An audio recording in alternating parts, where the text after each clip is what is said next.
ভিডিওটা প্রথম থেকে শেষ পর্যন্ত দেখলে দোকানের মতো কাঁচা কলার চিপস খুব সহজেই আপনারা বাড়িতে বানিয়ে নিতে পারবেন।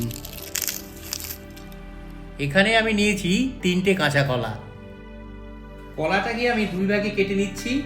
খোসাগুলো আমাদের ঠিক এইভাবে ছাড়িয়ে নিতে হবে, তাহলে চিপসের শেপ হবে একদম পারফেক্ট।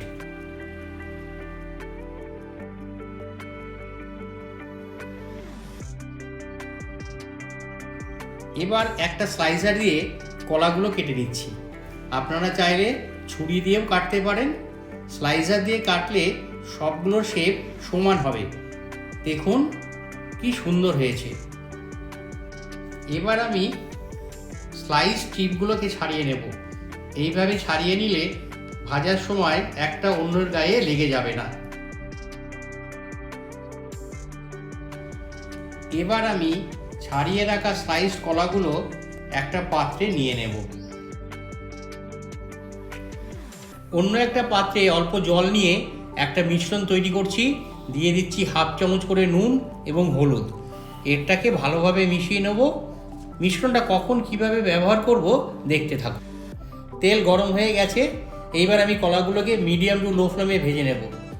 যতক্ষণ না গোল্ডেন কালার আসছে ততক্ষণ আমি এগুলোকে ভাজতে থাকবো।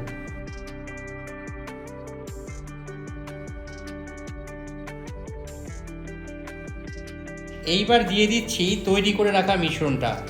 এটা দিলে চিপস হবে ক্রাঞ্চি এবং স্বাদ হবে একদম দোকানের মতো। দেখুন কি সুন্দর রং এসছে। এগুলোকে আমি একটা পাত্রে তুলে নিচ্ছি। একইভাবে বাকি কলার চিপসগুলোকেও আমি এইভাবে ভেজে নেব।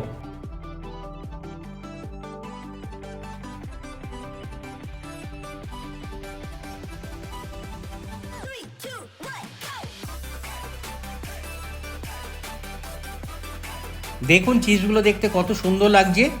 একটা অন্যের গায়ে একদম লেগে যায়নি, সব ছাড়া ছাড়া হয়েছে। আপনারা দেখতে পাচ্ছেন দোকানের মতো কলার চিপস একদম রেডি।